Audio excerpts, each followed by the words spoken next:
नमस्कार, मैं हूं अंजलि और आप देख रहे हैं S24 न्यूज़। आइए जानें खबरें विस्तार से। नमस्कार, मैं डॉक्टर ईशांत कुमार चौरसिया। मैं एसोसिएट प्रोफेसर हूँ सर्जरी विभाग में Atal Bihari Vajpayee government medical college Vidisha में। Atal Bihari Vajpayee government medical college Vidisha का सर्जरी विभाग, जिसमें मैं एसोसिएट प्रोफेसर और इस कॉन्फ्रेंस का ऑर्गेनाइजिंग सेक्रेटरी एवं हमारे एचओडी साहब जो कि medical superintendent doctor D Paramhans और dean sir doctor Sunil Nandeshwar sir के माध्यम से एवं हर्निया सोसाइटी ऑफ इंडिया के माध्यम से मध्य प्रदेश के इतिहास में पहली बार लाइव हर्निया वर्कशॉप करवाई गई है। ये एक इंटरनेशनल हर्निया वर्कशॉप है जिसमें से देश विदेश से 500 से 8 डॉक्टर्स यहाँ एकत्रित हुए। भोपाल के झानुआ पैलेस में और कम से कम 300 डॉक्टर्स 30 से 35 कंट्रीज़ इंटरनेशनल कंट्रीज़ में ये कॉन्फ्रेंस ग्लोबली लाइव जा रही है।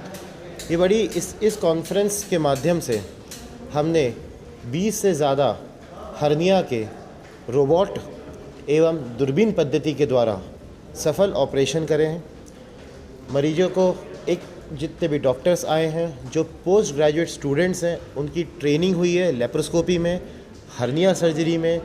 जटिल से जटिल हर्निया से संबंधित टॉपिक्स पे डिस्कशन हुआ है, बेसिक्स में डिस्कशन हुआ है, एडवांसमेंट में डिस्कशंस हुआ है और सभी चीज़ों को ये बताया गया है कि एक हर्निया सिर्फ चीरा मार के ऐसा नहीं, दूरबीन पद्धति से सफलतापूर्वक कैसे किया जा सकता है, इस चीज़ की पूरी ट्रेनिंग और जानकारी प्रोवाइड की गई है। मैं doctor Praveen Bhatia, sir Gangaram hospital और भाटिया ग्लोबल हॉस्पिटल नई दिल्ली से हूँ और मैं भोपाल में पहले भी आया हूँ, मगर इस कॉन्फ्रेंस में जो डॉक्टर ईशांत ने मेहनत करी और जो इतने सारे सर्जन्स को कलेक्ट किया, वो डेफिनेटली बधाई के पात्र हैं। और मुझे इस बात की सबसे ज़्यादा खुशी है कि 2 दिन की वर्कशॉप में, कॉन्फ्रेंस में इतने सारे एडवांस्ड केसेस हर्निया के लेप्रोस्कोपी से, ओपन विधि से, रोबोटिक से दिखाए हैं और इतने सारे सर्जन्स जो दूर दूर से यहाँ आए हुए हैं उनको सीखने का मौका मिला है। आई थिंक डॉक्टर ईशांत को डेफिनेटली तालियां मिलनी चाहिए, खूब सारी तालियां मिलनी चाहिए कि बहुत अच्छा काम किया है। सर, क्या संदेश देना चाहेंगे? इस प्रकार की कार्यशाला सर्वप्रथम हुई है यहाँ, आगामी दिनों में किस प्रकार से और होना चाहिए? मुझे लगता है कि मैं हमेशा बाकी सारे सर्जिकल फोरम्स में भी हमेशा कहता हूँ कि ज़िंदगी भर हमें अपना बचपन नहीं छोड़ना चाहिए। Means let the child within you never die. कि बच्चे की आपने देखा होगा ना, बच्चा इधर से उधर फुदकता रहेगा, कंप्यूटर पर भी जाएगा तो कंप्यूटर चलाना शुरू कर देगा। क्यों? क्योंकि उसके अंदर एक व्याकुलता है, एक उसके अंदर सीखने की इच्छा है। तो सिमिलरली हम सर्जन्स को भी सीखने की हमेशा इच्छा रहनी चाहिए और अगर इच्छा होगी तो आगे से आगे बढ़ते चले जाएंगे। जब 92 में, उससे पहले हम ओपन हर्निया रिपेयर करते थे, पर जब 92-93 में लेप्रोस्कोपी शुरू हुआ तो हमने लेप्रोस्कोपी सीखी और आगे सारे वर्ल्ड में, सारे कंट्री में घूम के वर्कशॉप्स करी और अब हम देखते हैं कि रोबोटिक सर्जरी करते हैं। तो कहने का सिर्फ मतलब है, मुझे इस बात की ज़्यादा खुशी है कि भोपाल में भी ऐसी वर्कशॉप ऑर्गेनाइज करना जिसमें सर्जन्स सीखने को तैयार हैं, सर्जन्स व्याकुल हैं सीखने को।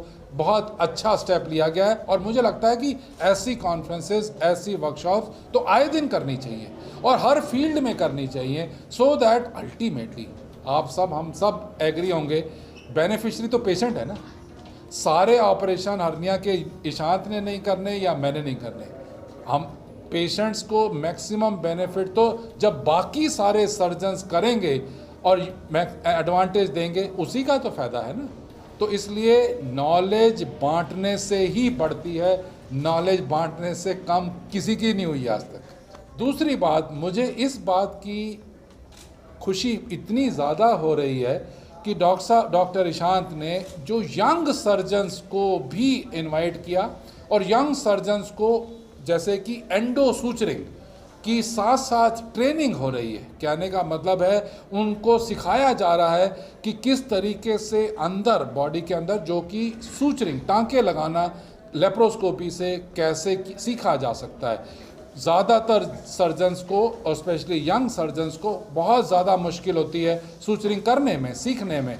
मगर यहाँ पे स्पेशली सी मास्ट मुंबई से ट्रांसमिशन हुआ, डॉक्टर विशाल सोनी ने यहाँ पे क्लासेस ली यंग बच्चों की, सो दैट वो अल्टीमेटली सूचरिंग सीख सकें। No future without suture, no future without suture, मैं 94 ऑनवर्ड्स कहता आ रहा हूँ। तो मुझे लगता है कि इसमें अगली जनरेशन का भी जो ध्यान रख रहे हैं कि अगली जनरेशन भी अच्छे से अच्छा काम करे, पेशेंट्स को भगवान समझे, पेशेंट्स को मैक्सिमम बेनिफिट दे, पेशेंट को कम से कम पेन हो। हम सब जानते हैं कि जब ओपन सर्जरियाँ होती थी तो उसमें डेफिनेटली पेन ज़्यादा होती थी, बट लेप्रोस्कोपिक सर्जरी से पेन कम हुई, रिकवरी डेफिनेटली ज़्यादा हुई। तो क्यों ना हम हर पेशेंट को ये एडवांटेज दे पाएँ, और उसके लिए जो ये स्टेप लिए गए हैं, मैं भगवान से भी प्रार्थना करता हूँ कि डॉक्टर ईशांत को खूब सारी हिम्मत दे कि आए दिन ये ऐसी वर्कशॉप्स करते रहें और हर पेशेंट को एक लेटेस्ट टेक्निक्स का एडवांटेज दे पाएँ। सब जब लेप्रोस्कोपी सर्जरी के द मास्टर जो गुरुजी ने सब बोल दिया तो मुझे बोलने की ज़रूरत नहीं है। बस यही कहना चाहूँगे, सर का आशीर्वाद बने रहे, समस्त मध्य प्रदेश का आशीर्वाद बने रहे, हमारे मुख्यमंत्री साहब, जो चिकित्सा शिक्षा मंत्री साहब ने जो हौसला अफजाई करी, उनका आशीर्वाद बने रहे। और ये सिर्फ एक शुरुआत है, और मैं प्रॉमिस करता हूँ सर कि हर 6 महीने साल भर में इससे अच्छी और वर्कशॉप्स होती रहेंगी।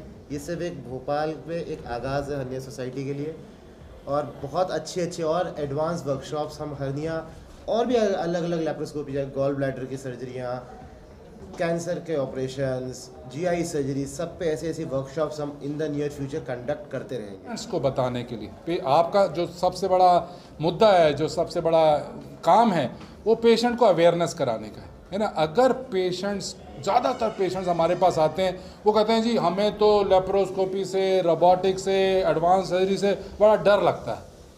तो मैं कहता हूँ बीमारी से क्यों नहीं डरते? बीमारी से डरो ना। अगर आप हर्निया को इतने सालों तक पालते रहोगे तो उसमें कॉम्प्लिकेशंस होने के ज़्यादा चांसेस हैं। आज की डेट में मोबाइल फ़ोन सभी के पास है। कौन यूज़ करता है वो पहले वाला फ़ोन जिसमें वो घूम के वापस आता था, जो हमारी जनरेशन ने तो देखा हुआ है, यंग जनरेशन ने देखा भी नहीं होगा। तो कहने का मतलब, जब इतनी टेक्नोलॉजी डेवलप हो गई है तो फिर, और ऑपरेशन इतने सेफ हो चुके हैं, तो फिर क्यों अपनी बीमारी को इतने लंबे समय तक पालते रहे हो? हमेशा आंसर ये होना चाहिए, डरना ही है तो ऑपरेशन से नहीं डरो, अपनी बीमारी से डरो। बीमारी को प्रोलॉन्ग मत करो, जितनी जल्दी बीमारी का समाधान करोगे उतना फायदा होगा। Thank you very much, thanks a lot. got adapted to TAPP in due course of time.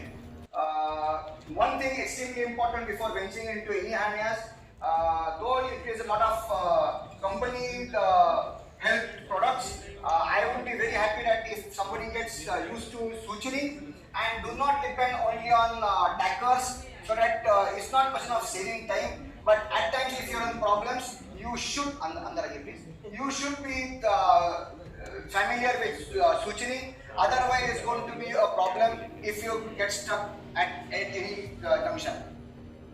Samir, we have always been saying, operate with compass in mind rather than clock in mind. The direction should be right. You should, and fast is slow, slow is fast. Accepted, sir. So we should not try one's best to do fast surgery. One should try to do safe surgery. Perfect, sir. आज के लिए बस इतना ही। हम कल मिलेंगे फिर एक बड़ी खबर के साथ। ताज़ा अपडेट को जानने के लिए बेल आइकन को दबाकर हमारे चैनल को सब्सक्राइब जरूर करें। जय हिंद।